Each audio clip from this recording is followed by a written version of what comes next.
All right. Oh, Oh, well, good morning. Sorry. Morning, everybody. We're out of focus? Okay. Good morning. Fix that. Good morning. Happy Saturday, guys. We got a few little things here, but no big deal. So yeah. So hey, it's Saturday. It's September 4th. That's cool. Wow, August went really fast. Yeah. Hi, you guys. Good morning. Happy yeah. Saturday. Well, it might not be morning for you. We always do that. We always do I that. know. It's Sorry, like, it's not kind of a necessarily default morning for us. for everybody else. It's morning where we're at. I know. So- So how are you guys doing? How is your September rolling out so Yeah. far? And is it Labor Day weekend? Yeah, Labor Day weekend. Labor Day I know. weekend. I forgot about that. I know, me too. Until this morning. So hopefully some of you maybe are home. You get to have some time off, maybe out in your gardens. Some downtime, some Yeah. staycation. Yeah, that'd be Everybody cool. could use a staycation. Yeah, so what Yeah. is, we have a poll up right now because this yeah. morning I said this morning again, today we are talking about fall bulbs. We've got bulbs on the mind because we love spring blooming bulbs. Oh, We love yeah. them. And you probably do too. Maybe you thought about it, maybe you haven't, but it's that first flush of just color and green in a lot of different places around the world, especially where we're at. Yeah. You know, you have that cold, sometimes dreary, dark winters, and that first burst of color, bulbs almost every single year for us out in our landscape in our yard. Probably for you too. And it's just so fun. It's so fun, and it kind of just kickstarts the gardening season a little bit. I mean, not that gardening ever stops, right? I mean, we're no. probably like you guys. We garden all year. I Yeah. mean, we have fall tasks specifically. We have winter tasks. Again, we're here in Zone 8B, and if we haven't introduced ourselves yet, we're Sean and Allison McManus from Spoken Garden. Yep. We're here to help you become better gardeners. Yay! Yeah. We are here every Saturday live with you at 9 a.m. Pacific Standard Time. So if this is your first time here or first time watching in the replay, come join us live sometime. Yep, please be here. Or It's thank you fun. for being here. Yeah, or even just comment down below if you're watching this in the replay. Let us know where you're gardening at, what zone you're at, and how things are going. Yeah, good morning to Rhonda Testa. Oh, Kim morning, Matlock's here. Good Woo, morning, morning, you Kim. guys. We were kind of wondering if everybody was like busy this weekend. Yeah. You know, again, we forgot it was Labor Day, so it is a holiday weekend here So in the busy. U.S. Everybody's busy. Everybody's so busy, so it's like, and people might maybe be traveling, maybe. So we're thankful that you are here if you're with us, and you know, taking time out of your weekend to hang out for a little bit. And we're thankful if you're watching the replay. Yeah, So, of course. Still taking time. So we've got a poll going on right now. So cheers to our tea and coffee. Morning. Okay, this is Afternoon. really fun. So right now the poll is, what is your favorite fall planted spring blooming bulb? For those of you just jumping into our live discussion, get in the poll and cast your vote. Yeah, we want to know what's your favorite bulb. What's your favorite bulb, honey? You know, there's so many. I really, really want to say tulips, but tulips take a lot of time to plant, and then if you don't dig them up at the end of the season, you might not ever see them again. So it's like, oh, the color is the beauty, but it's like, I think I have to go with daffodils because they're a little more tried and true. They usually always come back, at least in our zone here. They do. So I guess I love tulips, though, you guys. What about you? Crocus. Really? Yep, crocus. They're smaller. They're kind of the unsung heroes in a way of the bulbs out there, especially spring blooming bulbs. But they're some of the first ones to come up. I know, in that our is climate, fun. they are basically the first to come up, and they come up so early, and they're beautiful. I know, that's so They're gorgeous. I'm like big and bold and tall, and the bigger the better. So it's fun that you pick something smaller that comes up earlier. And I love that. I love snowdrops for that matter too. Oh yeah, yep. We don't have any right now, but No, we want to add some because those are just they're so delicate and beautiful and just little. You know, crocus and snowdrops, they're subtle. They're They are very subtle, and if you don't look for them, if you don't have an eye for them, you might miss them. And so that's one of the reasons I like them too. Oh, that's nice. Yep. So we want to hear from you. And so far, there's a lot of votes right now. Awesome. It is an even split right now between daffodils, hyacinth, or other. Interesting. And we threw other in there Wow. because there are so many, right? Oh yeah. I mean, there's so many. I think probably my second favorite blooming bulb is alliums. I love alliums, and you can actually plant those in the spring for summer too. Why are they your second favorite? I love alliums because they just look cool in the garden. They have such a long stem and just this ball, this globe shaped. They're just a very unusual flower in your garden. Totally. They attract tons of bees. So they're a great pollinator bulb, and they just look cool. Does it help? I love them. Does it help that they bloom kind of later too? Yeah, and they're a later bloomer, right? Yeah. So like, I don't know. I find that I get impatient and I'm like, where are the alliums? Maybe they aren't coming up, you know, and then all of a sudden late May, there they all are. It's like, finally, It's you like showed they up. do kind of take some time. So you have to be patient with alliums. Yeah. Most alliums anyway. But I'm in love with the white alliums right now, like the Mount Everest and like the ones that are just, you know, really bright white. So Hey, I want to get some more of those. Oh, totally. Hey, so guys, while we're talking about bulbs right now, we'll mention this later, but right now we want to get this out there. If you're thinking about bulbs too, and you want to go search for them, we've got some catalogs and some places that we're going to mention for you to go today. We're going to nerd out today. One of our favorite places is Eden Brothers. They do seeds and bulbs, and they're actually starting to get their pre-orders in, and actually even ship out certain bulbs too. And if you go there, we've got a discount code, a coupon code that we can offer to you to go there at checkout. And it's just not a one-time use and that's it. Anytime you purchase anything there, you can use a 15% off coupon code from us. And on every single purchase. And it's just in the coupon code at checkout, type in spoken, all caps. That's it. And you'll get 15% off. We'll mention that now. Yeah, we'll mention it later. I love that you said that. They have a ton of stuff, you guys, and we've been ordering a lot of things and trying out different things in our garden, and we've been really happy with everything. Our other favorite that we don't have an affiliate with yet, but is Color Blends. Oh my gosh, love them. So we're going to talk a lot about our favorite companies to order from. There's an online resource you may have never heard of that does also send catalogs. So we want to point that out in a little bit and just give you some ideas and hear from you guys. What are some of your favorite things? Are you talking about our Dropbox? No, I'm talking about Brent and Becky's. Oh, Brent and Becky's. Yep. Okay. Well, yeah, totally. BrentandBecky's.com. Bulbs. BrentandBecky'sBulbs.com. Yeah, Go there. They are awesome. We'll and talk they're a great lot couple. more about that. Also, down in the description, real quick, we've got a buy guide basically breaking down the bulbs by early, mid, and late spring. And there's just examples in there for bulbs, different kinds of bulbs, and then specific ones on each line for each of the bulb suppliers. 2 to 3 bulb suppliers for each line of bulb. And so that's a bit.ly link down in the description of this video. So go ahead and click on that. It'll open up a drop box. Need more coffee.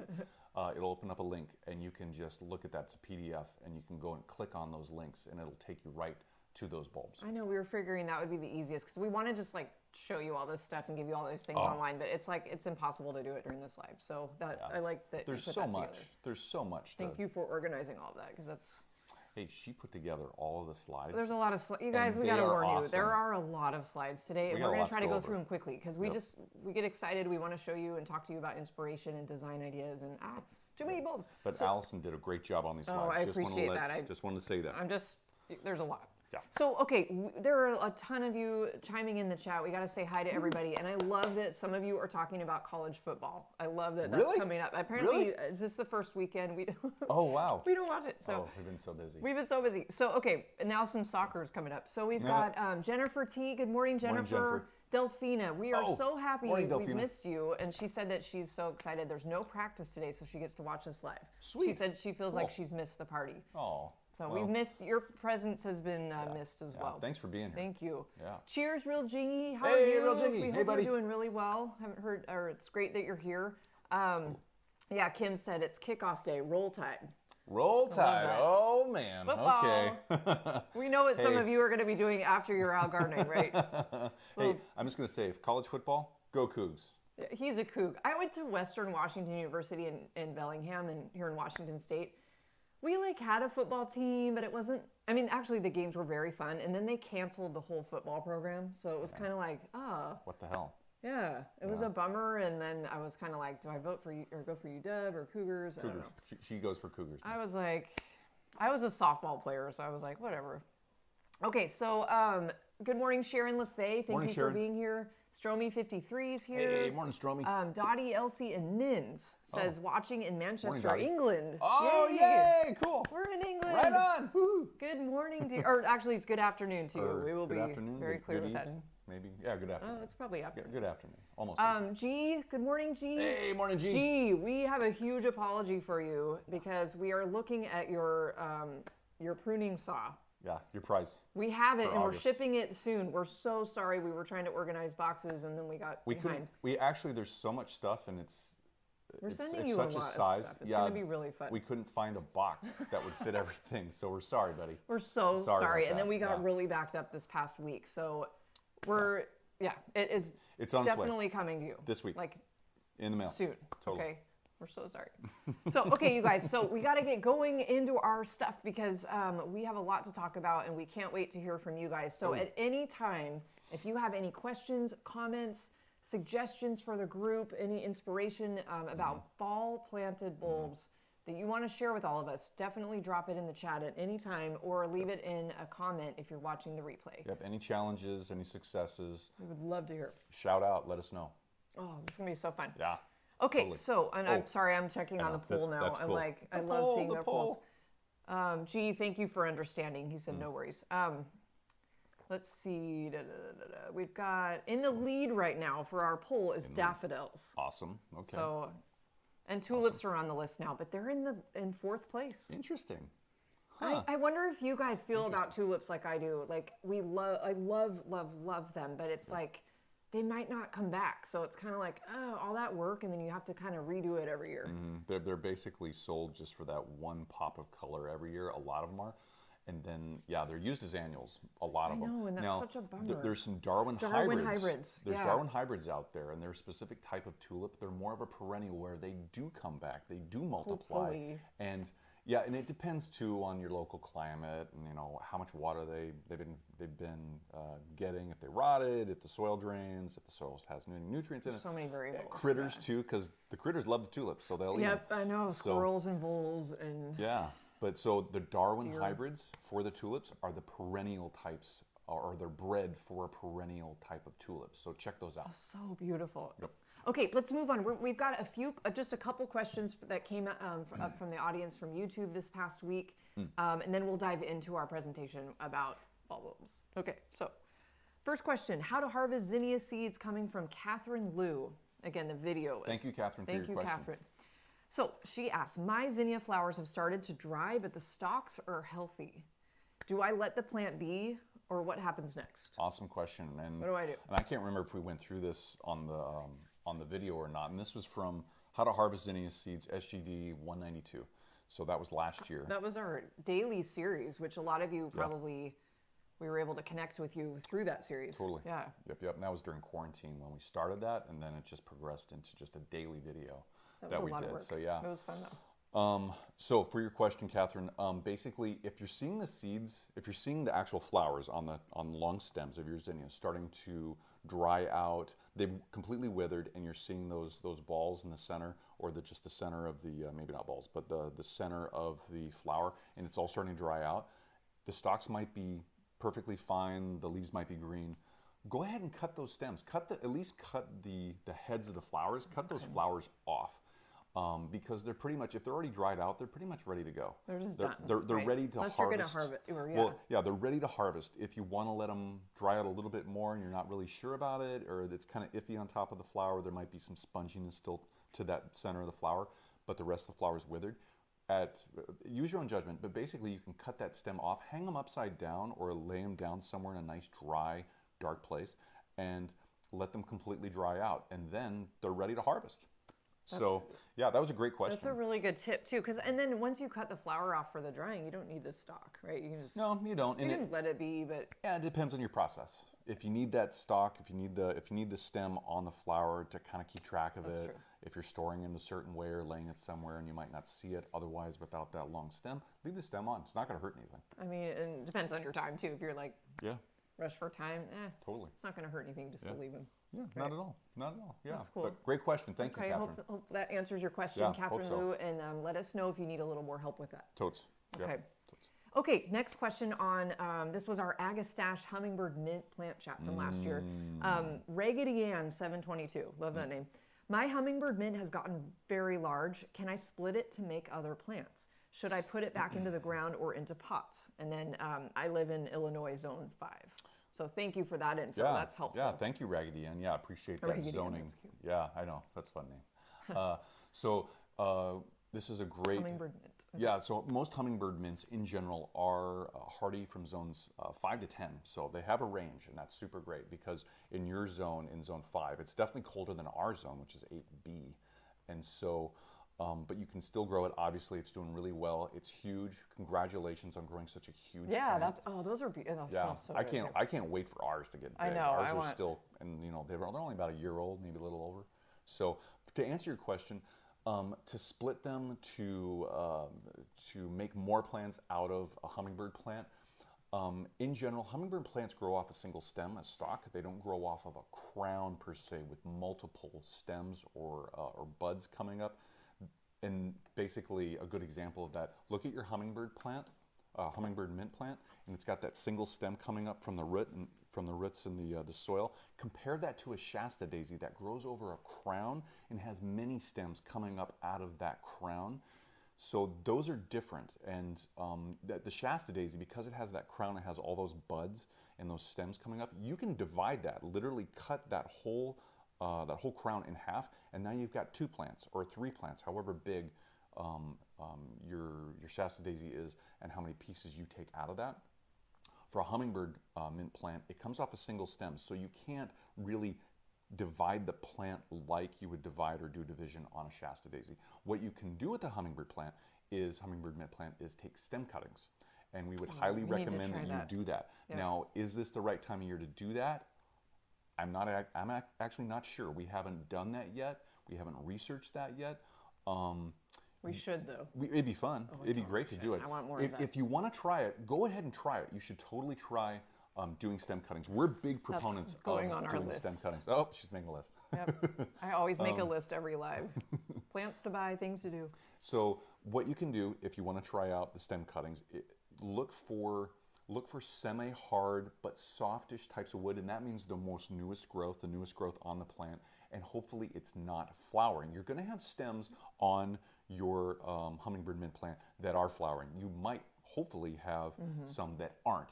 The ones that aren't, that are the new growth from this year, and you'll know because they're soft tissue, they're not super hard, cut those. Get 4 to 6 inch cuttings off of those, the stems, and then what you need to do is strip the leaves off about halfway through the stem. You're going to need some root tone, some rooting hormone, and you just dip that in. You can find it on Amazon, no big deal.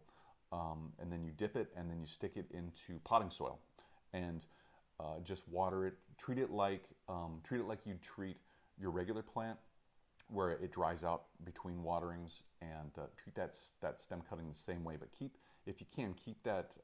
It's a kind of a balance. Let it dry out a little bit, but make sure there's enough moisture down there to let the stem stay a little moist around it. It's kind of a hard balance because they're cuttings, so it's going to be iffy. But so long story short, or long story long. You know, we like to talk. Yeah, we have a lot to say. Lots of information. There is. Long story long.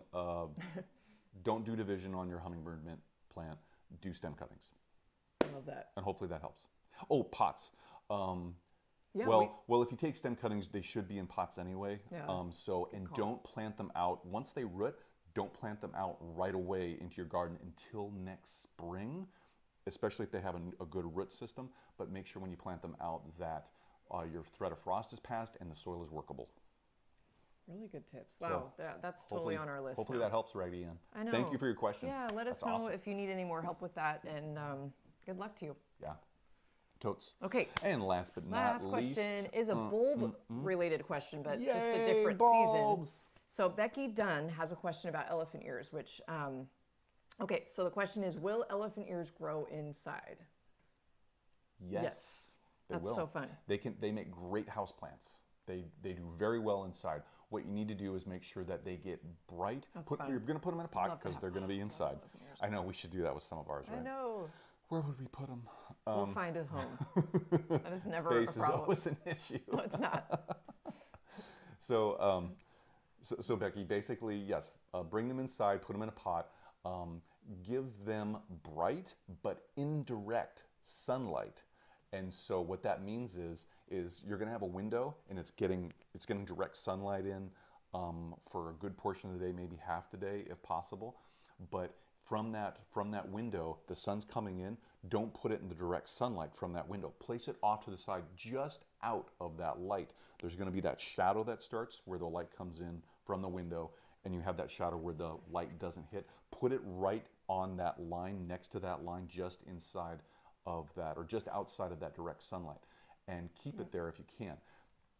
Another key thing is to make sure that the soil, keep it watered, but make sure the soil is kept moist, but not consistently wet. You don't want it hanging out in really wet soil. It'll rot, just like it would out in the landscape. So those are the tips, and I hope you do it. It'd be awesome to hear if you do it and what your results are. I know. I mean, yeah, that's definitely grown as a houseplant in lots of places, right? Totally. It's because it's a tropical, it doesn't always stay over in the colder weather. Yeah, So we're lucky that it's zoned. We are zoned for it here, but just barely. just barely. Yeah. And I love elephant ears. That's a really fun one. Yeah. Yeah. So yay. cool. Good So luck to you. thank you, Becky, for your question. Yeah, is it Becky? Yes, Becky. Becky. Okay. So, yeah, you guys, that's it for questions because we have so much to get into it. A lot of us, there's questions in the chat. We've got, gee, we're so sorry to hear about your glads. He said about 70 of his glads just like died. Like they've had bad smoke, I think it's Northern California, geez. Yeah. Living in, so. Sorry, G. But you tried, he planted like 300 glad bulbs, if you remember. Totally. And most of them have come up in succession. He planned it out so they like grow from like early through end of summer. Awesome. So you did such an awesome job trying that out. And you know that's going to happen. I mean, hopefully the bulbs are okay and they'll come back next year, right? Possibly depends on what happened to them. I know that's right? true. I guess we can't just say. Yeah, but we are hopeful. We are hopeful that they do come back. Hopefully, if that's possible, depending what happened to them. But yeah, sorry you're going through all that smoke and all that stuff going on up there. Just stay safe, man. I know, and if it's any consolation, we have been gardening for years, and we had a bunch of glads die too. It happens. We have squirrel damage in our yard. They've been swelling things up, throwing them around the yard. So bending them down. Yeah, so they're trying to eat like them, this. which they usually aren't edible for them, but they like. It's been a mess. They're taking taste tests of everything around because we always have like new squirrels. Like they're always breeding. So they are. They like multiply in our baby yard. squirrels all the time, and they're constantly the newbies are coming around just chomping on things. Well, can I eat that? Can I eat this? Can I eat that? So I'm not even going to go there. You guys know if you've been with us, we complain about squirrel blood. So G, just hang in there and you did a great job trying. And that's the thing with gardening is we just have to try. And sometimes it doesn't work out the way you want it to. Well, there's always next year. And things are there are certain things that are completely out of our control. So frustrating, completely, but it's like the weather and fires and all that. I know. But what's fun is gardening every season can be so different. So that's fun because it keeps your interest and it keeps you, excited to like grow new things every season. It like keeps us on our toes. Keeps us on our toes. Yep. So good morning to, let's see, a couple people jumped in. Oh, Fam Tai, good morning. Morning, Fam. Good. We're so happy you're here. We haven't been able to connect with you for a while. So we're happy you're here. And All Good is here. Oh, morning, All Good. Good morning to you. And okay, so. We're going to jump into, let's check the poll. Let's check the poll. Poll check. I think, let's see, what have we got here? Daffodils are still in the lead right now. Boom. Awesome. So my follow-up question for those of you and me included that voted for daffodils, do you have a favorite daffodil? Ooh, good question. Is it like do you know the name of it or do you have like the colors that you like, like I love, love, love white daffodils. They could have a yellow center, a orange center, a red center. Cream center. Ice follies are one of my favorites because they bloom really early. So that's kind of fun because it gets you excited for the rest of the season. Oh yeah. Double daffodils too. Kind of interested in more of those this year. Totally. Yeah. What do you guys like? So many options. There's so many beautiful options. Yep. So cool. Okay. So definitely daffodils, and daffs. everything else is tied. Tulips, hyacinth, and other are all tied. Interesting. After that. So. Cool. All right. Yeah. So okay. Okay. We do have a question, and I don't want to forget your question. Should we just do that now? Sure. It's a bulb question because that'll help get us kick-started here. Sure. So let me, Dottie, Elsie, and Nins has a great question that has happened to us as well. She has a grape hyacinth that started coming back up in August. And they're in zone 9. Okay, so I'm really wondering close to if this is normal. I'm seeing some in our yard. I've seen a couple. So coming up, the leaves are I'm like assuming, shooting out of it's the the ground. leaves. Yeah, actually, you know what? It kind of is. We haven't seen that. I've saw seen it last year. a few. I forgot to show you. There are some in our yard right now, actually. Oh, okay. Because I was like, what are those? And I was like, oh, those are grape hyacinth. So, well, it happened to us last year. And it was the first time that it really actually happened to us because in years past, we hadn't seen that. And we saw it last year. They're like, what the heck is going on? And it's like, oh, this is actually normal. This is a normal thing. So you're okay, Dottie. Dottie? Is that who? Yes, Dottie. Dottie. Yeah. You're okay, Dottie okay, Dottie. You're doing good. Nothing to worry about. Yeah, they're gonna grow up. This really means that they're actually healthy and they love where they're living. They love their home where you have them and how you're taking care of them, and they're healthy. So just make sure that they're getting everything they need for light, water, and nutrients if you can. Mulch a little bit if you don't already, and just keep them happy, and they're gonna do fine. So everything's good. Yeah, thank you. I hope that was helpful. I hope that helps. It's weird to see, like, wait, aren't those supposed to come up in spring? Like, are our seasons that weird? You know, like everything's, you know, climate change. It just feels like things are blooming. And our different weather times, and weather's changed. Weather's and, been weird and changing a little bit everywhere. So yeah, it's good to ask these questions though. It's good to be on top of things and be aware of that. Totally. And thank you. I hope that was helpful. And I love a couple people have put some daffodil types in here. Cool. So replete. I'm not familiar with that Replete. one. We're gonna have to.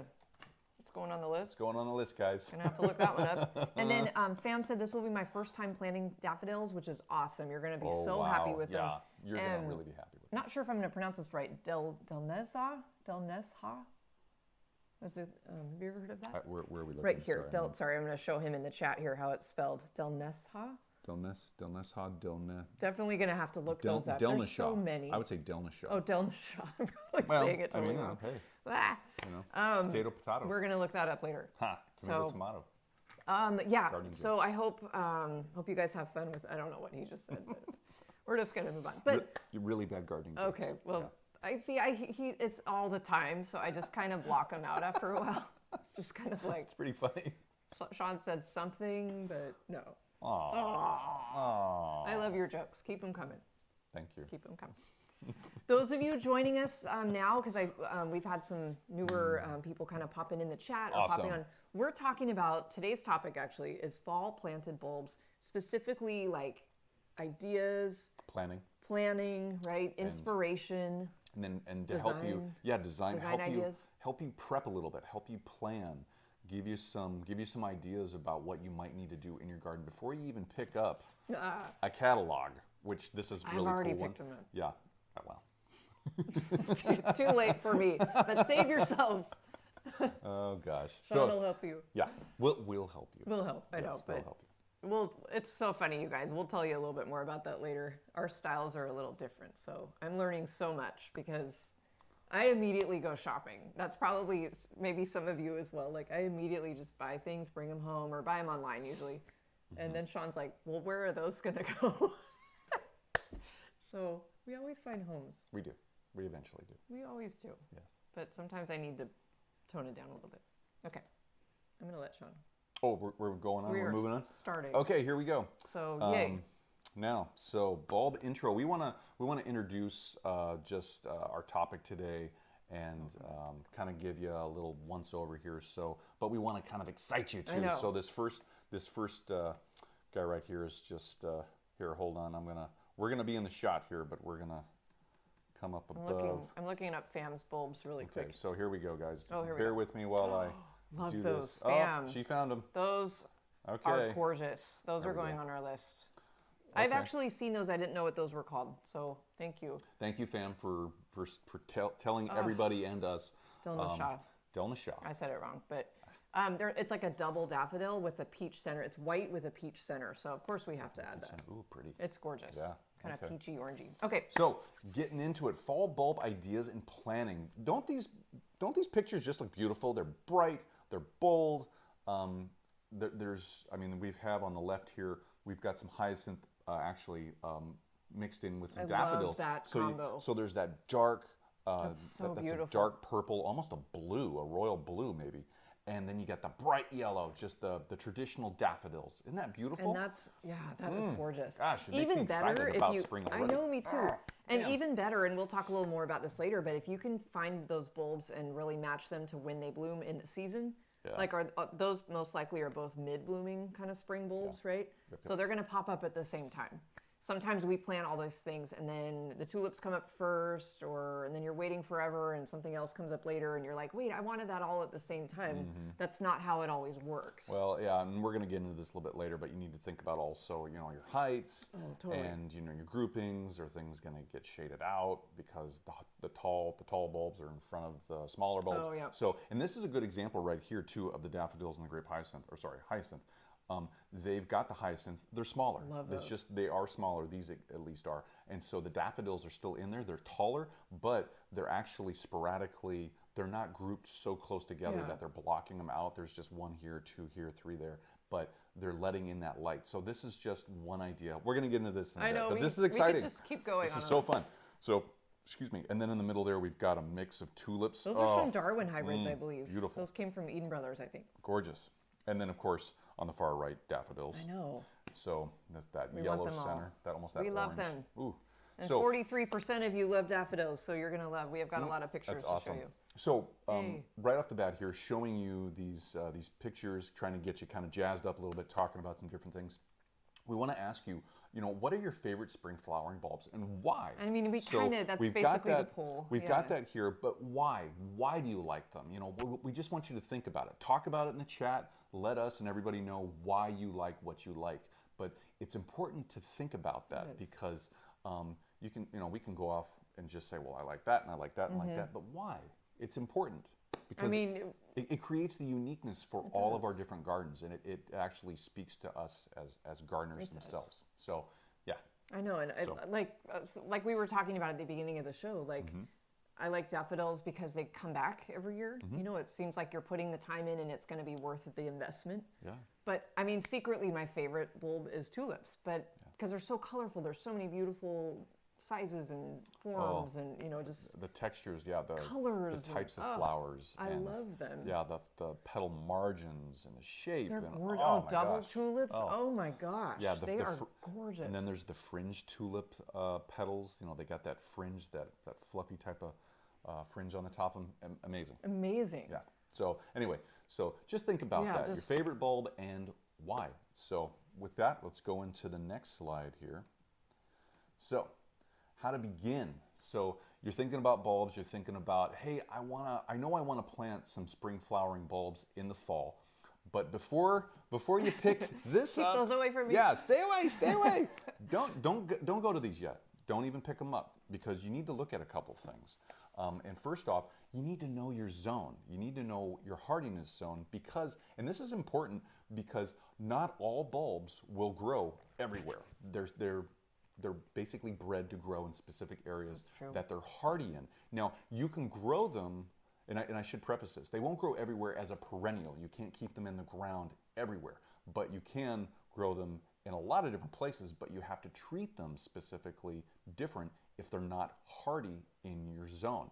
And what I mean by that is, let's say you got a daffodil, any daffodil. A lot of daffodils are hardy from zones 3 through 10, right? So if you live in a zone that's 2B or 2A, I mean, it's really cold where you live, right? It's super cold.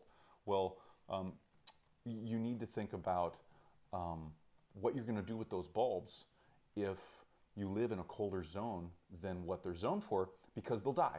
They'll freeze to death. Their tissues will die in that cold weather, even if they're in the ground. In those colder conditions, the ground freezes. It goes down into the soil level, and it'll go down, you know, a lot of places, you know, a foot, foot and a half, maybe 2 feet, depending on where you live and the soil type, and just how cold it gets at that specific time. So you need to think about these things, because if it does freeze down to those levels and it gets too cold, you have to literally take those bulbs, get them out of the ground, clean them off, dry them off, and then store them, and then bring them back out the following year, that following spring, once the conditions are right for temperature and the soils, you're able to work the soil to get them back in the ground to start growing again. And that's a whole process. So sometimes it's a lot easier to just figure out what is hardy in your zone. These bulbs are hardy in your zone, and which ones aren't. And go for the ones that are, because then once you plant them, you're done. You don't have to dig them up anymore, unless you want to move them and place them somewhere else. But anyway, so that's the gist of why you need to know your hardiness zone. I hope that's clear. And if not, let us know, and we can go over a little bit more. Now, also what you need to know before you pick up any catalogs is what are the light levels in your garden? I mean, you need to find out, most of these bulbs, they grow in full sun or part sun. Those are their conditions. And so what you need to do, and there's some outliers, there's some do more shade or more partial shade than others. But in general, a lot of the bulbs, they like full sun or even part sun or a kind of a mix. So you need to find out where your full or part sun areas are in your garden. And so this is really important too, because they need that exposure. They need to have that full sun, but it's kind of fun in a way because you can plant them under, and I'm looking out this way because our deciduous dogwood trees out here. We have tons of bulbs right underneath that tree, and it's like, well, wait a minute, you planted bulbs underneath a tree? That's pretty much not full sun. It's barely going to be partial sun, right? And it's like, yes, but in the springtime when the bulbs are coming up, that tree has no leaves on it. So it is completely exposed to full sunlight for a very large portion of the day, and those bulbs love that. And so you can sequence these bulbs underneath deciduous trees that don't leaf out until later in the spring and into the summer. So something to think about. If you have now you think about these sunlight levels, you need to look at your evergreen trees and where the sun actually hits outside of their canopy, and that's where you would want to actually place your bulbs. So there's a little strategy involved with this, and you want to think about all these things before you pick up the catalog. Now also, where are you going to plant them? That's the $1 million question, right? Because I want to plant them everywhere.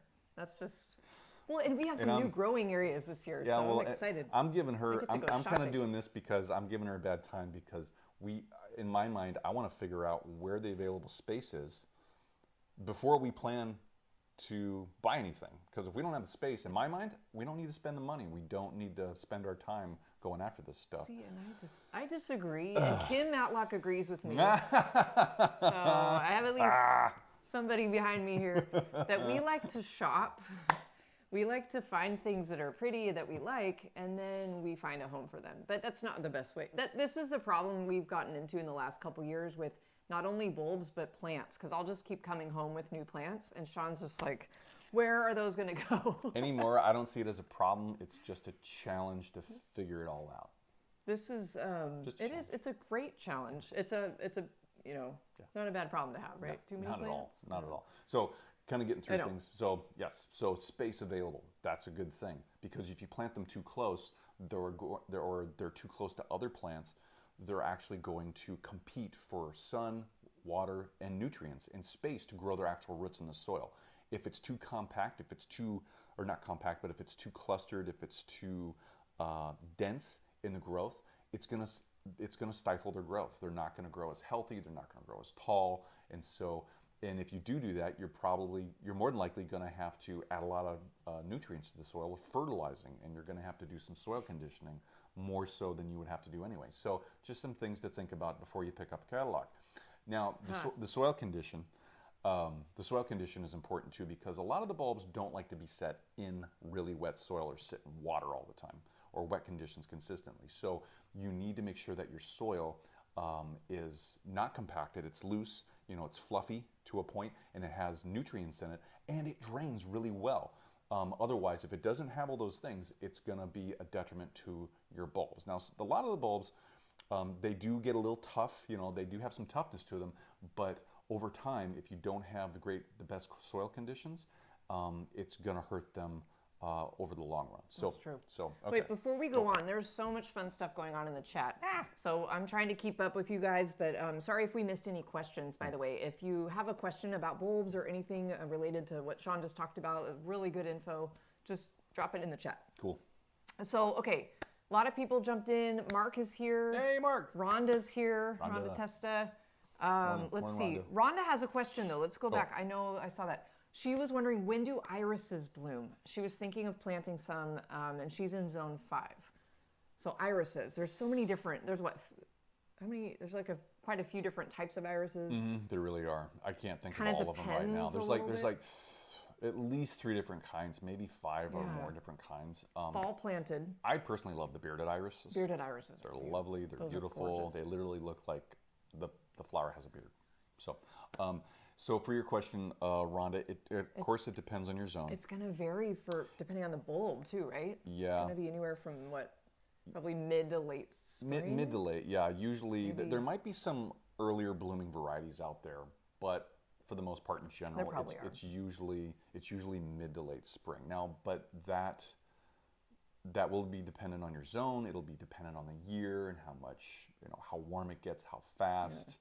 So there's definitely some factors, but I hope that helps a little bit. We'd love to hear what kind of iris are you planning on planting? Totally. Is it bearded? Bearded. There's Dutch. There's Siberian. I mean, there's a bunch of different ones. They're so gorgeous. Yeah, we have beautiful. Bearded in our yard. We I don't think we have any Dutch or Siberian yet. Right. Yeah, yet.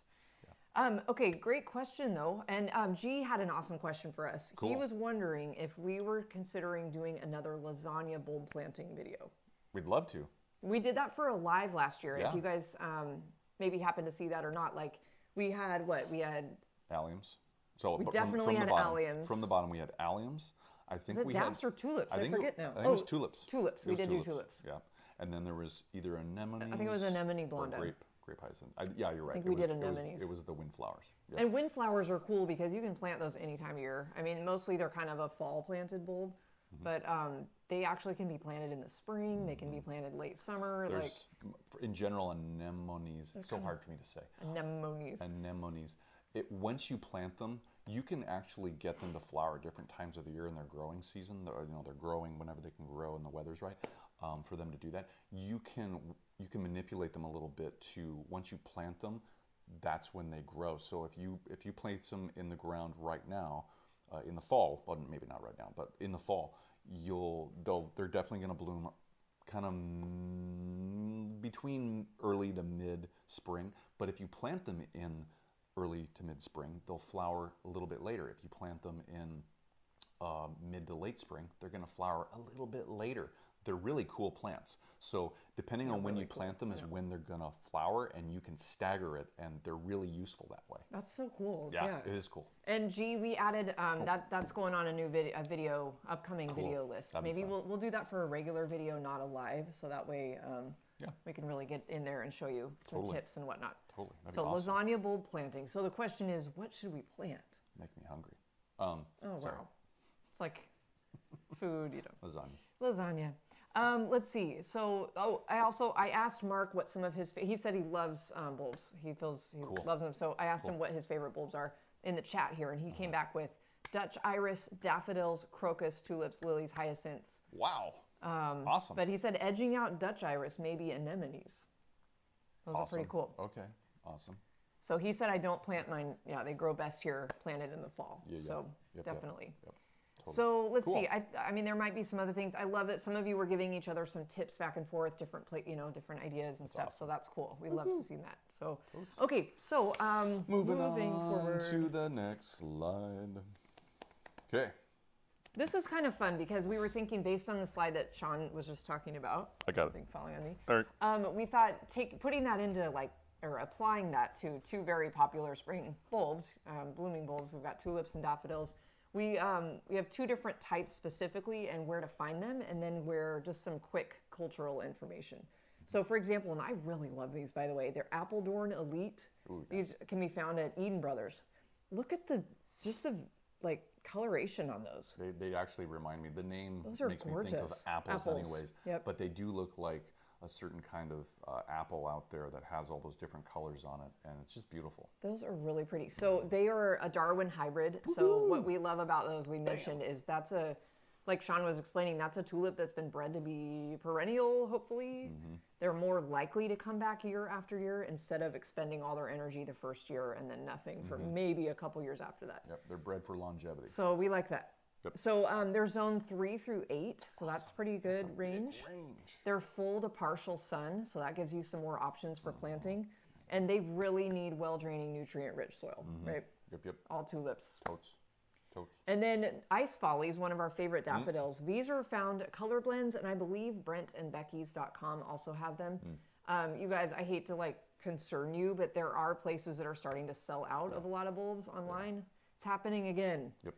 Just like last year, right? Yep. It's kind of everything's getting sold out a little early. Oh, I don't. But so we're not even ready. more incentive to get some ideas Just get the about what's ideas, going on right. here today with us, and then get out there and make your list Get and ahead on your planning, you know. get those purchased. Exactly. Get those, yeah. Yes. Start your carts. Yes. So Ice Follies, zoned 3A through 10B. So that's a very large range. That's Really good pretty range, awesome. yeah. They need full sun and they need well draining soil. So Yeah, beautiful plants, beautiful flowers. Wow. So okay, next up. So we got a checklist. yeah, this is kind of big. Yeah, it's a little bit big. So again, look at your open areas for planting possibilities. Even around your deciduous trees, like I was telling you before, deciduous, evergreen, kind of handle those a little differently like I described before, but it's totally doable and it's so much fun. So also, do you plan to have a design? And we're going to talk a little bit more about that later, but start thinking about that. You know, is there a design you have in mind for heights, textures, colors, all these different things? More on that later for sure. Yeah, and then make sure your planting areas will not flood at all during the winter, the fall and winter. And this is because your plants, these bulbs, they will rot. They don't like being set in wet soil all the time. Now, it rains a lot here. It's pretty wet around here, at least maybe, and usually, not this year. It's kind of weird, but it's been pretty dry.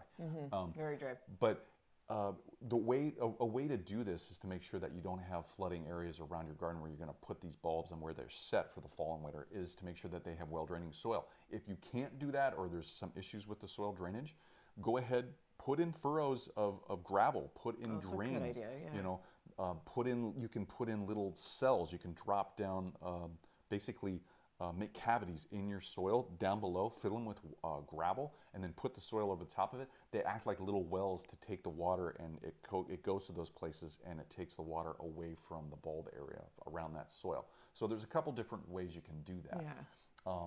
So you can channel the water out of there. Also, choose an area for planting without a lot of foot or vehicle traffic, and this includes like mowers, edgers, anything that you're going to run over those areas or close to those areas, where it's going to put weight on the soil and compact it and push it down. Now, the reason this is important is because your soil not only can't talk. This is important because your soil not only holds air, it holds water, it holds air too.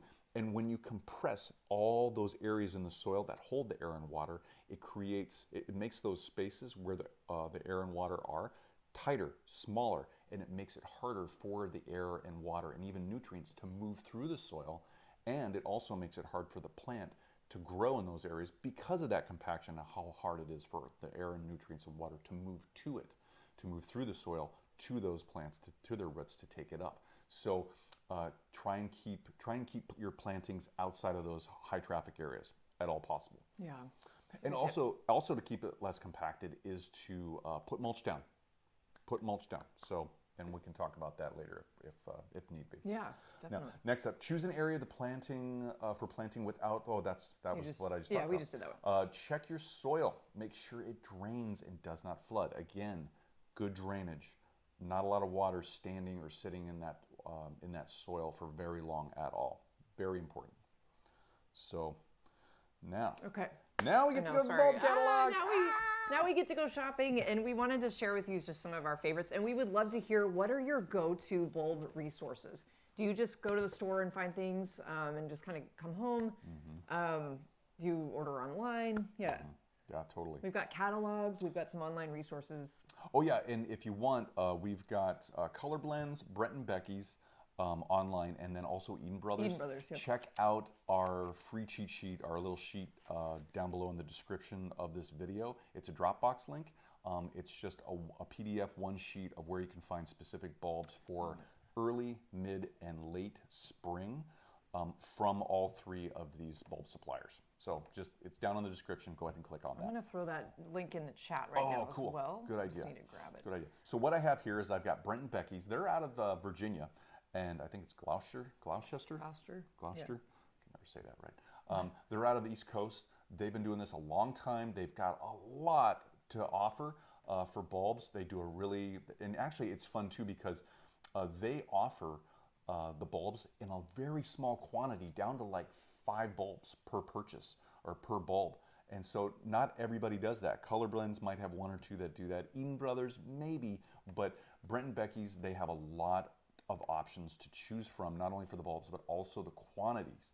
So go ahead and check them out. It's BrentandBecky'sBulbs.com. We've actually met them. They're great. They're so nice. They're so nice. It's a family-owned company, and they have like the next generation are kind of helping run it now. And I don't know if you mentioned this. Sorry, I was in the chat for a minute, but they have a really cool, fun assortment of bulbs that you're not going to find in other places. Oh, totally. Kind of more unique, you know. So like, if you're looking for something unusual or something kind of fun, want to try something new, check them out because they have some really cool bulbs. Brent and Becky's. Sorry, you can't really see that. I know, that's kind of small. I tried. So BrentandBecky's.com. Brent and Becky's. And then also color blends. They do really large quantities. Yeah, you can get hundreds and hundreds of bulbs from these guys. I know they not specifically sell to landscape type or like businesses, but they have that option. So yeah, they'll sell quantities of like 1,000 bulbs. Yep.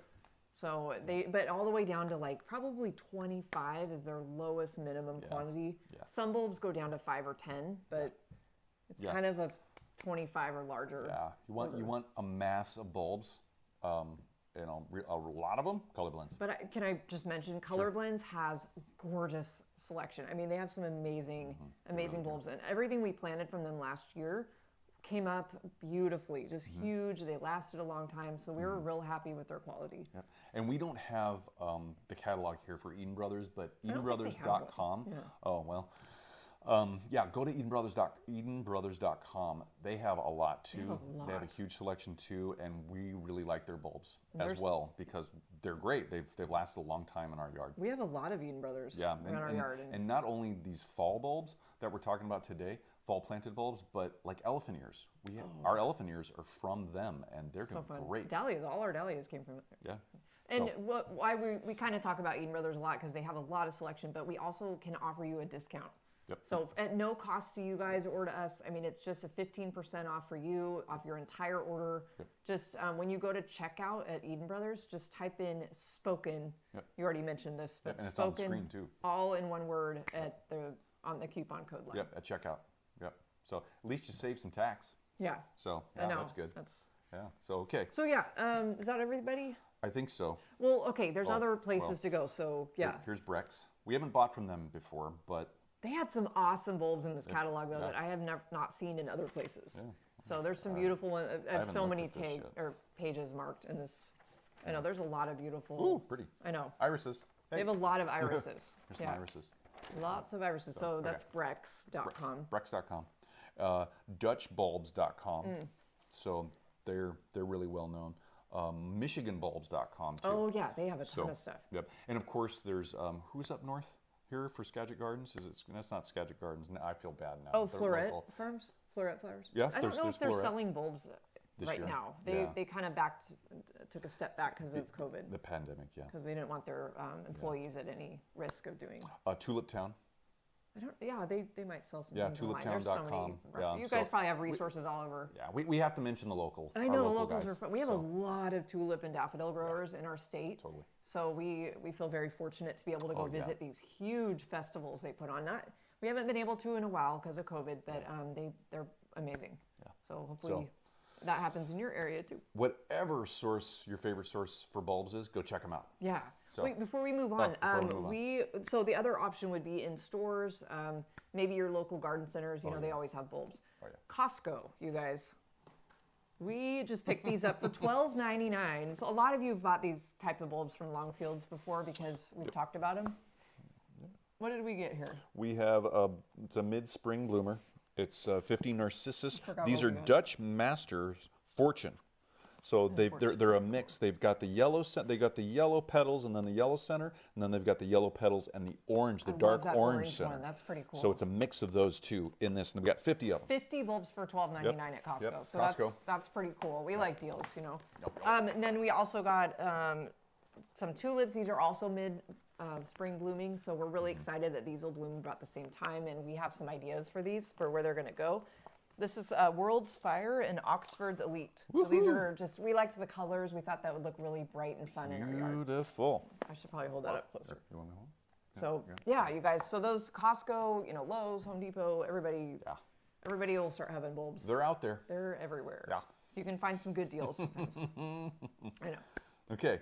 So on to the Oh, good this is stuff. fun. Okay, yay. Yeah. Go ahead, babe. So one option for design is to have a whole, and I know some of you will be interested in this, a whole succession of blooming from early through mid into late spring, maybe even into early summer for some of these.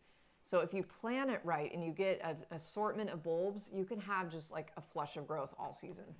So what we've done is we divided some things or some lists categories up into early blooming, mid blooming, and late blooming. And there's so many more that we didn't add on this list. This is just a few of our favorites that we found. And this is early, mid, and late spring only. Spring only. Yeah, no other, not summer, not fall, just spring bloomers only. Yeah. So just make that point. So yeah, So, look at these I mean, examples. we've got a lot of Bam. daffs. As a lot of you pointed out, one of your favorite features of daffodils is that there are one of the early bloomers. So that's that's exciting, you know.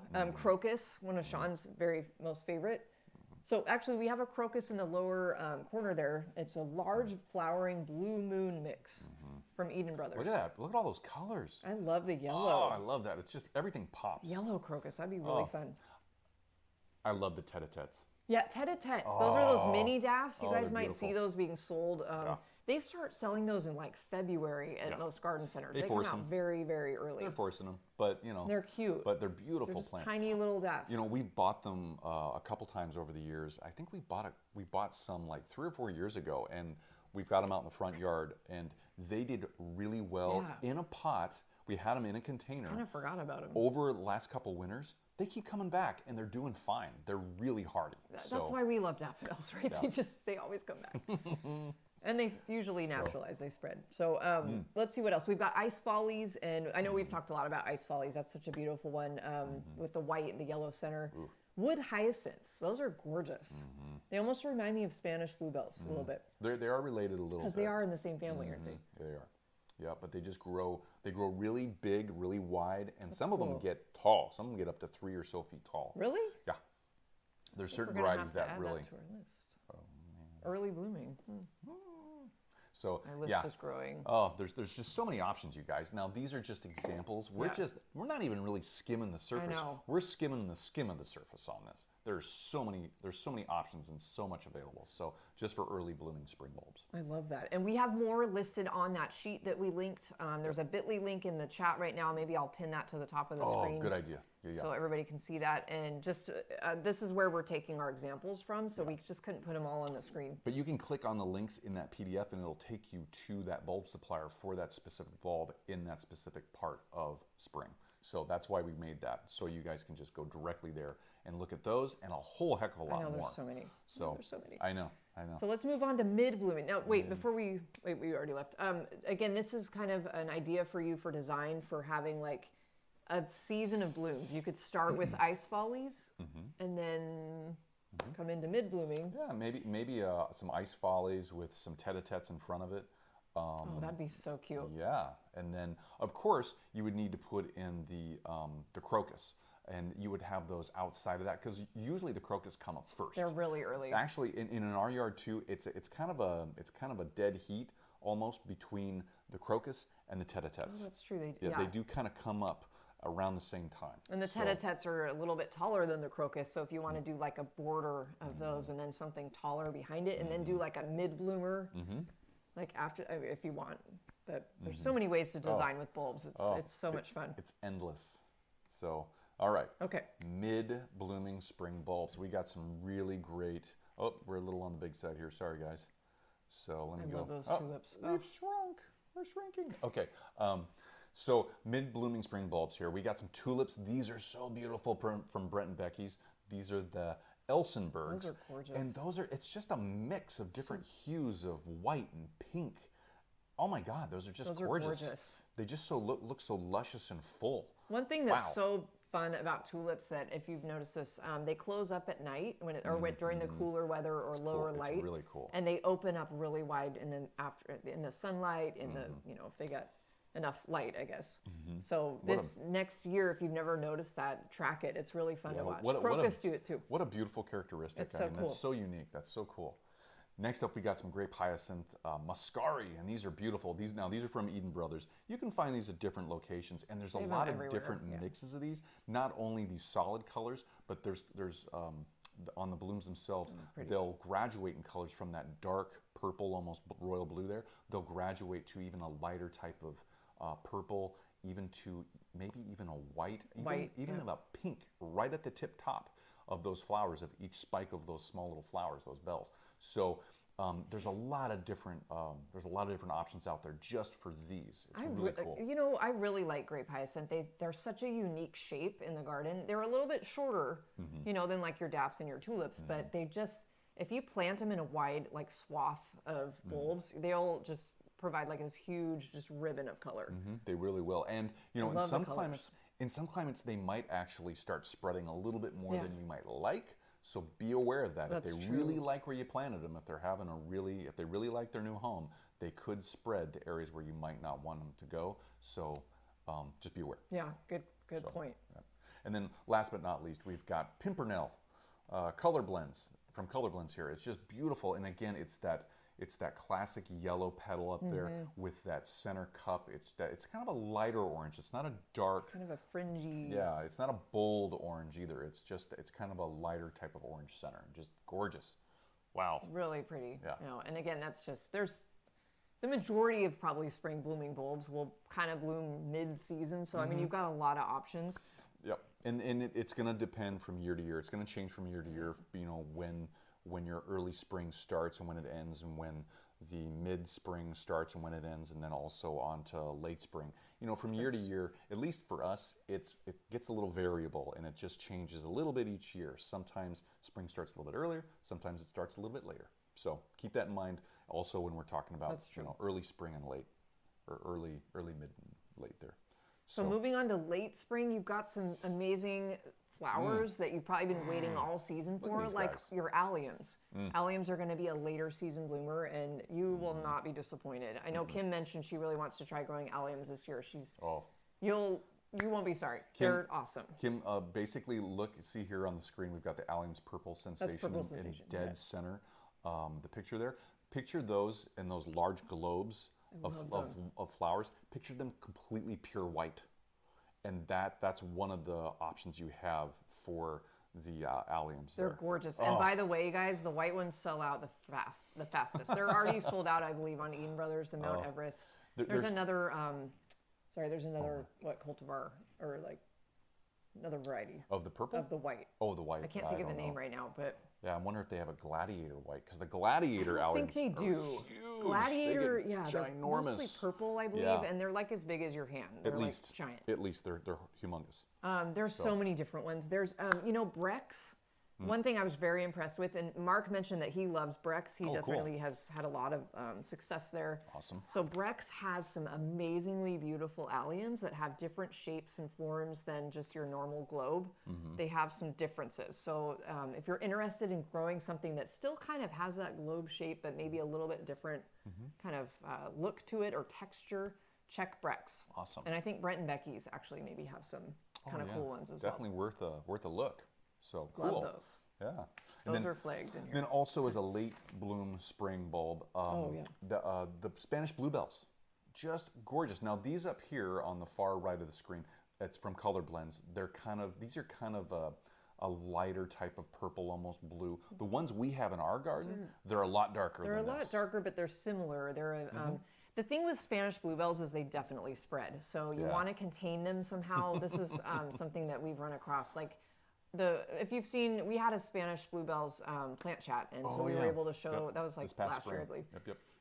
But they're gorgeous when they are in bloom. They kind of bloom for a while too. Yeah. It's longer than you'd think, maybe almost a month. Yep, they stick around for a while. At least ours do, and they do really well in the shadier areas. So that's perfect for you know, if you need like a shade bulb. Yeah, this is one of those bulbs that does thrive a little bit more in shaded areas or a lot less sun. So this isn't one of your full sun definitely bulbs. So, but super cool. What a beautiful plant. Keep in mind that they will take over. So now we've gone through early, mid, and late spring bloomers. What about design ideas? I know there's so many. There's many ways. Oh yeah, and go ahead. I was just going to say, it just gets so fun, and it almost, for me, I don't know about you, but it gets a little overwhelming almost, because it's like, it's hard to visualize what, you've just got this bulb here, you know, and you really have to draw it out or map it out. I mean, like here, these are from Color Blends. These are some windflowers. Yep. They come in these little yellow bags. It's fun how they package those. So, But they're tiny, so yeah. it's hard to think like, so, oops. maybe we should make that full screen. Oh, okay. Yeah. So, here, do you want to hold it? Cool. Thank you. And Okay, I love guys. that, real quick, Sharon LaFay mentioned that she got her hair alliums at Breck's. Hair alliums are really cool. All right, guys, we're full screen. Okay. Look how tiny those just are. for example, these are anemones. These are anemone blonda. They're also called wind flowers. They have this beautiful little daisy kind of flower shape. Can you guys imagine trying to Tiny. design for bulbs and planting with something that looks like this? I mean, it's hard to imagine a full plant coming up and flowering with leaves and a stem and everything from this. So when you're trying to design, if you don't have any sense of what the plant looks like or have no experience with it, it's really hard to design for bulbs when you have something like this. Especially when you're like, like a visual planner. Like I'm very visual. I need to draw or map out things and have like, colors, and I don't always have the time to do all that. But if I could, I would just draw everything out. This is like last year. We both experimented with that. We kind of had a plan. We knew how we wanted certain things to look, and it turned out pretty well. Oh yeah, yeah. As long as you take into consideration too a bulb's size, especially its height, and it's a lot of them need the same conditions: well draining soil, full sun, partial sun, and maybe some nutrients and nutrition soil, or some soil with some nutrition in it. You need to really look at too their height, because if these guys are if any of these bulbs are shading each other out, they're not going to do as well. But if you just take into consideration all the levels and where the sun's moving, and keep the smaller bulbs in front of the taller bulbs, definitely. You're not going to really screw it up. You can't really mess it up. The bulbs will come up. They'll let you know. You'll see how they do after they come up in the spring, and then you can assess and move them around and make it better next year. So there's always next year. Remember that. So I'm going to decrease the screen here. So we're shrinking again, folks. Hold on there. Here we go. Okay, maybe a little bit more. Okay, there we go. All right. So Go ahead. yeah, okay. Yeah. So design ideas. This is fun because everybody's got their own idea and their own garden, and each garden's unique anyway, with unique situations and growing conditions. So it really can get specific. You can get specific on what you want, how you want it to look. Do you want bright, bold colors? Are you looking for something that's a little bit more subtle? I mean, all these things, texture, and when they bloom. I mean, all these things they come into it. So right up top here, we said we talked about the bulb spacing. We talked about the height at least. So spacing is important too, because on these packages of these bulbs, they call out spacing. They say we recommend that you plant these at 6-inch intervals, or you plant these on center from each other, 12 inches or 1.5 feet apart. And that's good. Those are the best conditions for the bulb, each individual bulb's spacing and health, for longevity and for it to grow healthy and all that. That's why they say that. Now, when you plant these and you want them to be closer together, you want them to look full, you want them just look lush and just this whole almost instant gratification when they come up. It just looks awesome. You're gonna take that spacing and you're gonna shorten it. From whatever it says on that package, you're gonna shorten that by 2 or so inches. And so it's kind of hard if you have no experience with the spacing on bulbs. It's kind of hard to really get into it, and it definitely depends from bulb to bulb. From daffodil to tulip to grape hyacinth to crocus, what that spacing is going to be. So don't be afraid to experiment a little bit. I know, and see, I'm a proponent of packing things really close and tight. Yeah, it looks good. It best, really helps, especially if you're. You were mentioning earlier that you love tulips for cut flowers, and those kind of ideas. That's where you'd want to pack them tight, because then the stems grow really long as they're trying to stretch for the sun. It's just kind of forcing them to grow taller. And it's a balance too. If you get them too close, like if you take the bulbs and put them too close together, like right up next to each other, they're not going to grow very healthy at all. There's just no literal spacing between them. And some people will do that. And if it works for you, great. If you like the results, awesome. That spacing between them, though, if you have some spacing, just even a little bit in the soil, it's going to help them a lot with bringing in a lot more consistent moisture, nutrients, and air to keep them healthy. So I know. all these things definitely impact what you see on top. And it's hard to think about too, because you're digging down in the soil and like, well, I'm going to space these and they're below ground and I'm going to plant them, I'm going to forget about them. And then in the spring, they just pop up and boom, surprise you. And yeah, that's why I don't know, I just love the whole idea of having just like a mass planting of different things. But I do want them to be healthy and come back. So it's, yeah, it is. You're right. It's a balancing act. Yeah, totally. So also be mindful of the bulb's height, what we were just talking about before. You know, you don't want taller bulbs to shade out the smaller bulbs. But in our very first slide that we showed you, there was a mix of daffodils and hyacinth. I think it was muscari. And so the daffodils were planted in and amongst all that muscari, really all that pretty. grape hyacinth, but the daffodils weren't dense enough to shade out everything. They weren't planted in large numbers, so they were sporadically planted, one or two here and there, and it just mixed and looked beautiful. So that is still possible. A lot of times when you have mass plantings and you're thinking about the height of the bulbs, you want to make sure, as long as the sun tracks, however the sun tracks, you want to make sure that the smaller bulbs are always in front and growing in front of the taller bulbs. So the grape hyacinth, the crocus, even the tete-a-tetes, you would have them in front of any tulips or other daffs or even alliums, depending on when the plants are coming up and when they're actually flowering. So just keep that in mind for the bulbs themselves and their height.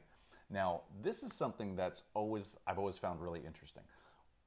You want to plant bulbs in odd numbers. And the reason for this is, and maybe you've thought about this, maybe you haven't, odd numbers to the human eye, we're like subconsciously wired to just pick up visually on odd number things.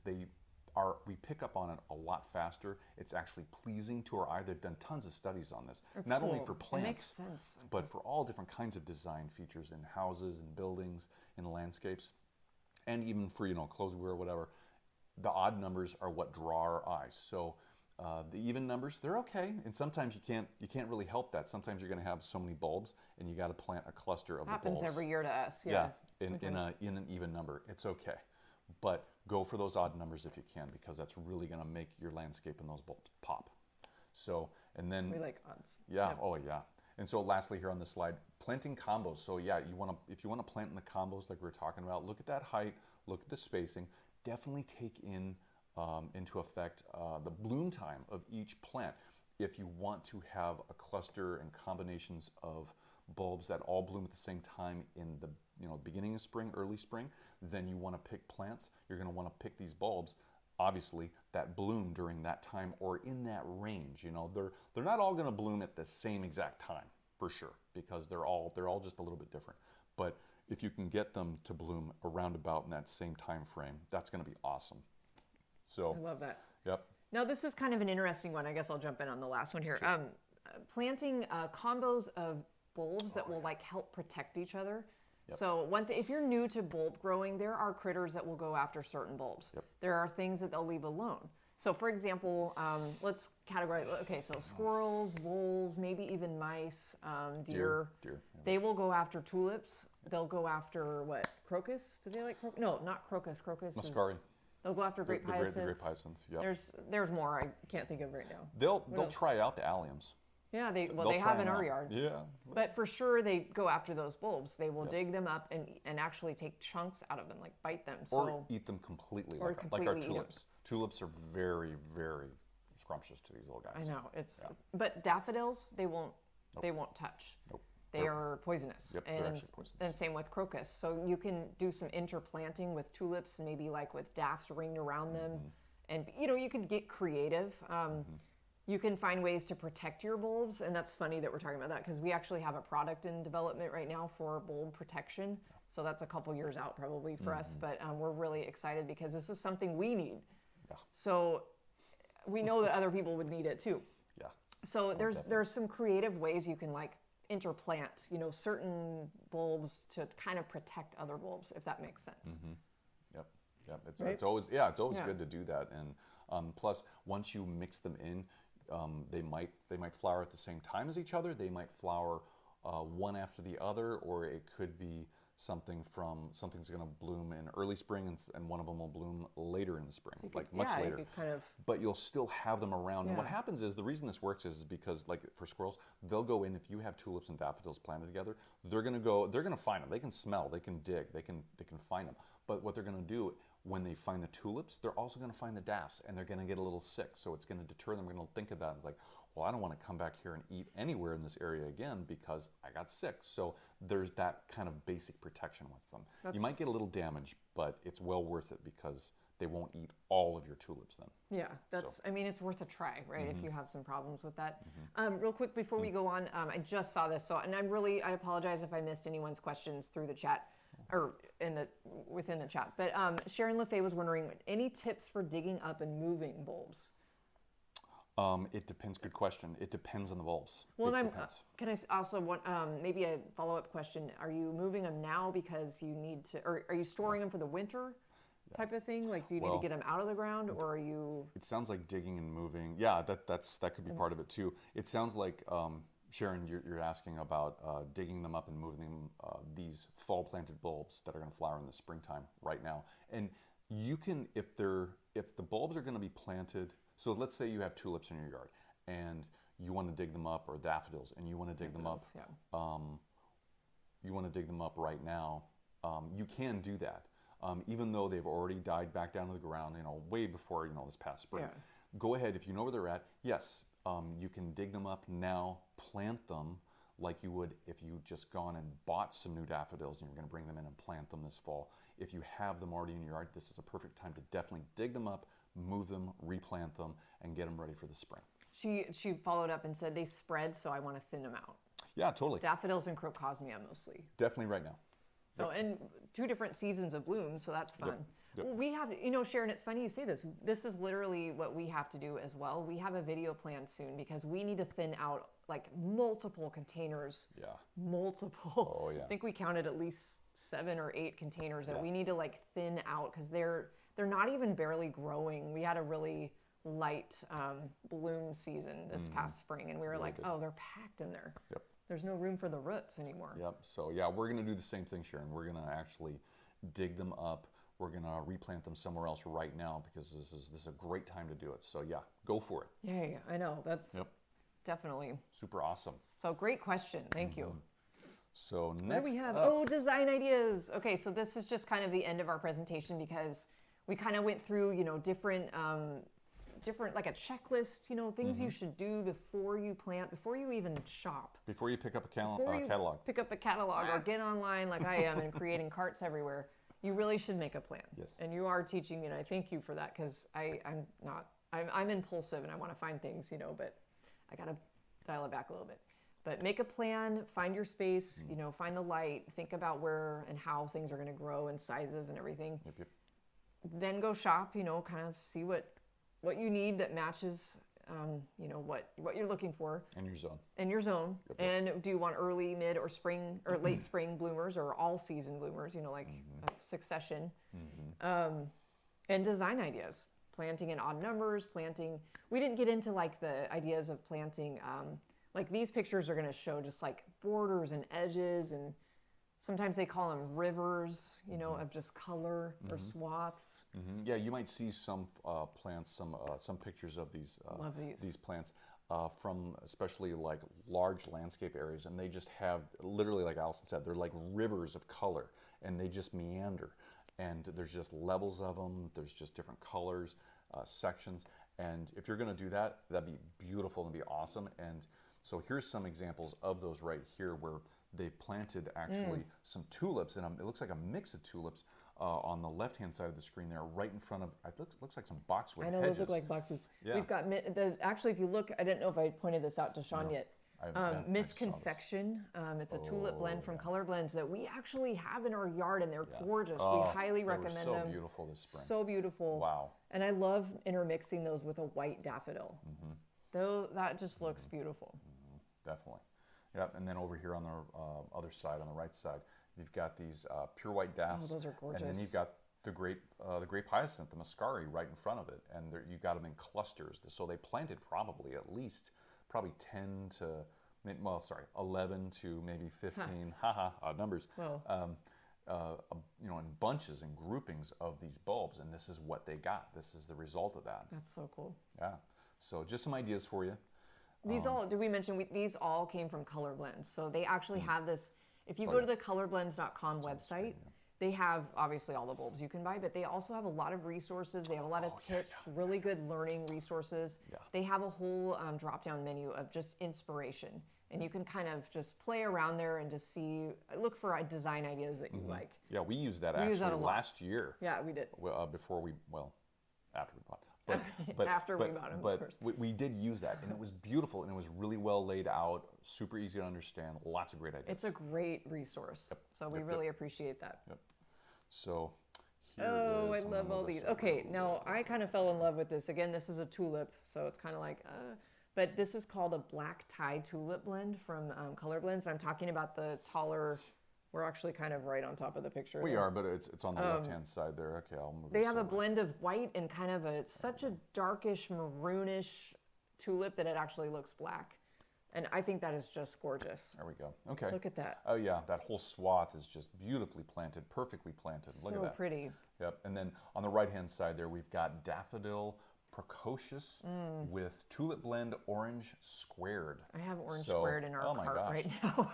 So guys, yeah, I know they're love so those. beautiful. But again, this is a mix. They literally just took daffodils and tulips and just planted them in a large swath throughout this area. And look how beautiful. I love that is. those. I love that my idea. I gosh. like just the big mix of stuff. I like the rows and the organized like edges and walkways. I kind of like it all. Yep. If you're a little OCD, you might like the solid color plantings more so than the mixes. But you know, these mixes are very beautiful. And that's, I guess that you could look at that as a kind of a pro for tulips because you get to just kind of experiment every year and just redo it. I know a lot of gardeners dig all their tulips up at the end of the growing season, store them and redo them. And we just never get to that point personally, but No. And we can be a little lazy about it because we don't have to. They're hardy here, and we just leave them in the ground. I wanted to mention too, these types of mixes, they can be used in more formal types of gardens and large swaths. But the more formal you're looking for your garden to look with bulbs, you're going to want to plant really in general in more solid colors, and that's going to give it that formality. It's going to give it those clean lines, and if that's what you want, definitely do solid colors and don't mix up really your bulbs. But this is still really beautiful, and I just can't get over this color. I love the colors. Wow. I love those. I like the simplicity of the black and white, and I love the bright colors of the other picture. Amazing, yeah. So we that's basically the end of our presentation for tulips, for bulbs, for fall planted bulb ideas, design ideas. I mean, we could have devoted the entire month, every Saturday to Easy. talking. And Easy. we could easily Oh, yeah. have.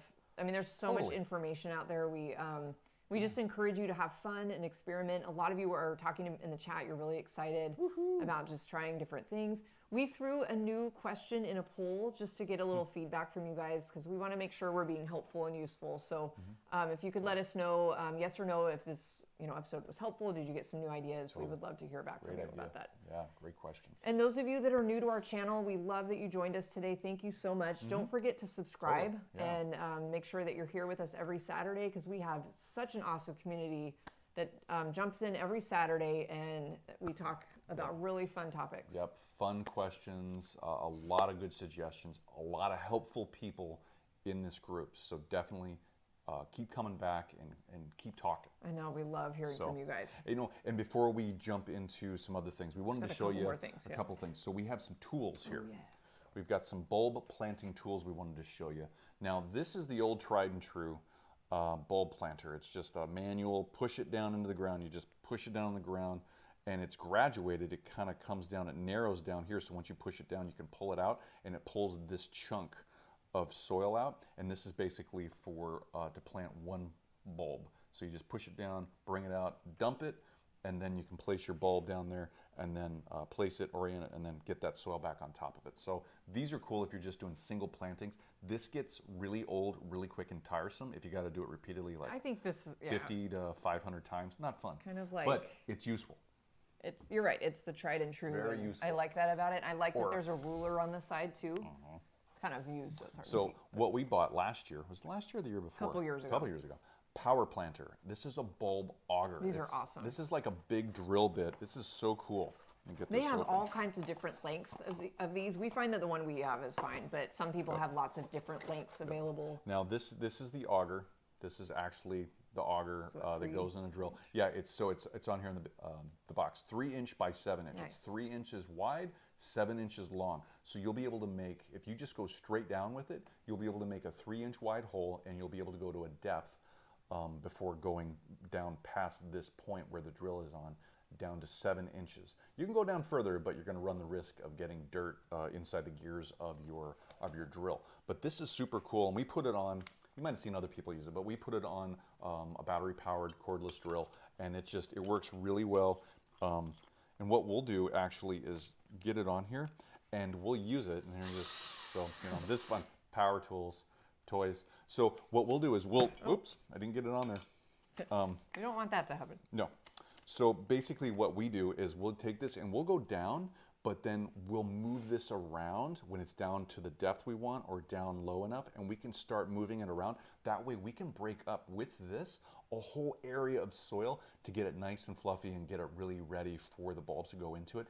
This beats using a shovel. It does. And we use this for plants as well. Like we've been able to get in there and not only you bulbs. can get areas ready for planting. Yeah, if you got 1 gallon, 2 gallon, or even 4-inch potted plants, and you're going to put them in your landscape, use this. This is easy. It's fun.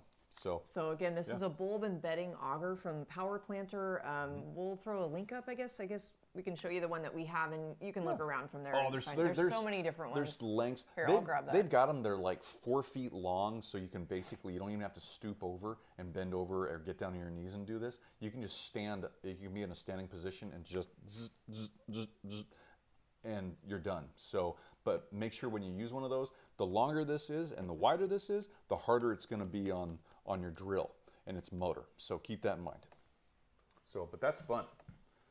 So, and I think that was it for the tools. Okay. for planting. So hopefully that was helpful. We're going to get into here. Let's see. So I don't think we got any garden photos from anybody this past week. I didn't gather any off of Instagram either. Sometimes we save some. It's okay. Yeah. So, Here, but you know what? If you guys want to, if you want to send us a photo of what's going on in your garden, what you're proud of, a project that you completed, or you're even in the middle of, send us a photo over email, and you can send it to us at SeanandAllison@spokengarden.com, or you can tag us on Instagram or Twitter, and that's at Spoken Garden, either one of those platforms, and let us know if you're okay with us using that to present to everybody here on our Saturday Lives, and then we'll put it up here and we'll show everybody all your hard work and all your amazing plants. Yeah, and those of you that have sent photos like throughout the show, we love it. Thank you so much. Oh yeah, totally.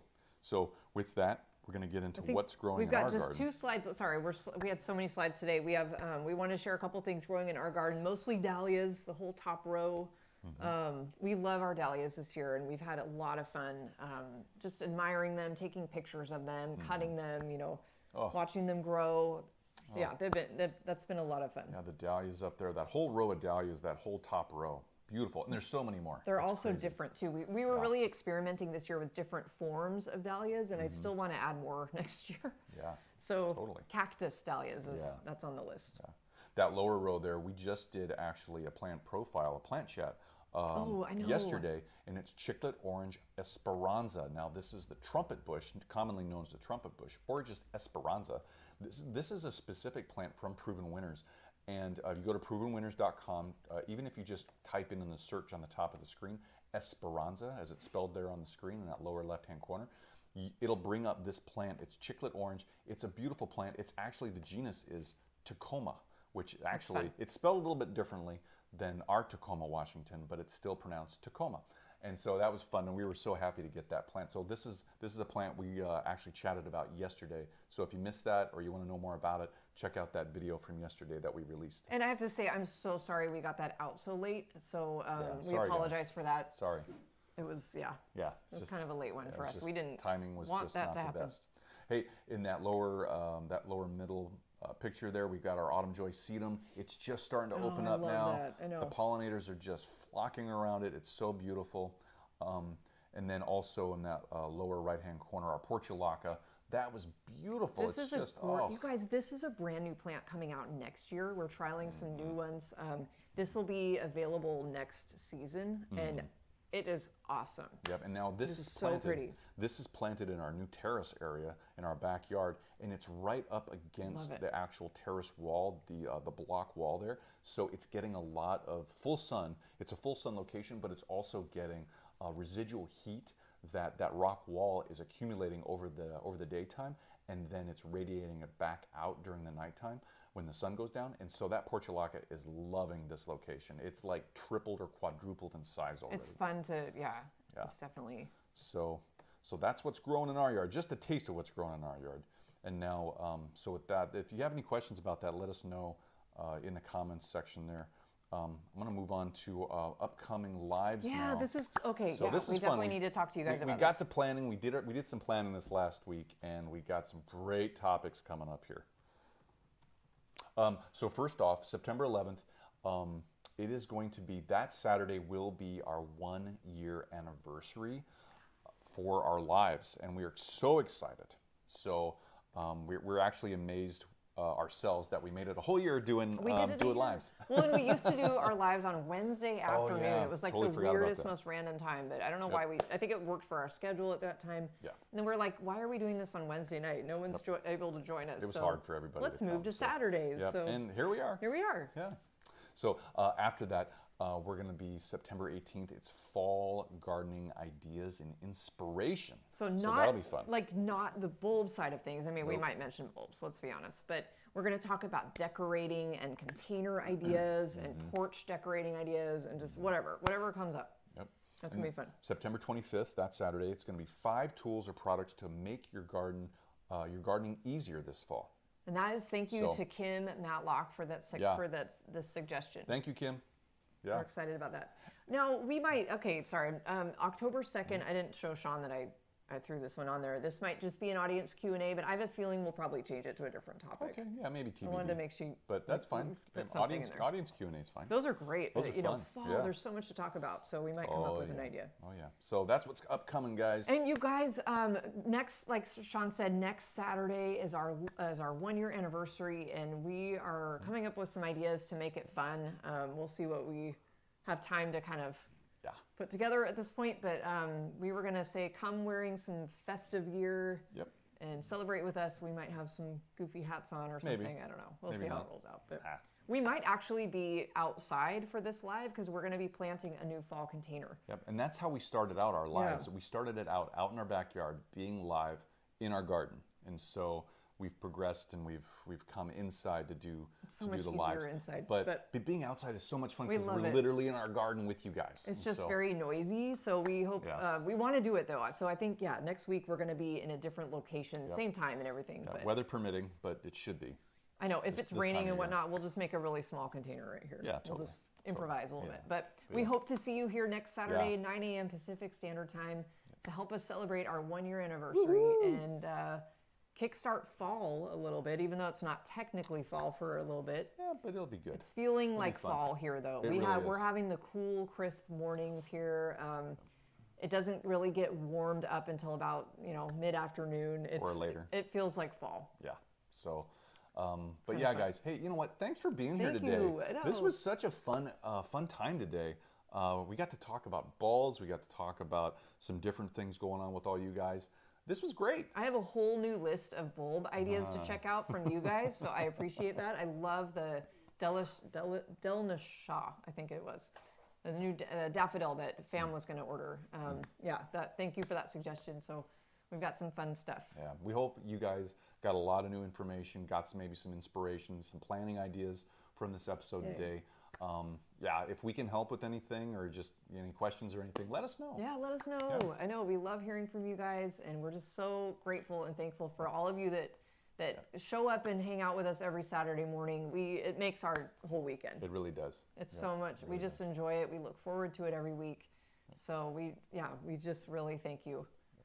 So and a lot of fun. with all that, you guys, we're gonna head out. We're gonna go out in our garden and do all sorts of things. We've got a lot to do. We've got a big to-do list. We have a big So to-do list. if you do too, make sure to give yourself some time to take a break, enjoy your weekend, and we'll see you next time. We'll see you next Saturday, if not sooner. Saturday. And you know, real quick too, one little note: we have a lot of videos coming up this month, so we just wanted to kind of like let you guys know we're catching up on some videos. We've Giving you a heads up. A lot of videos coming this. I mean, probably one almost every day. Yeah.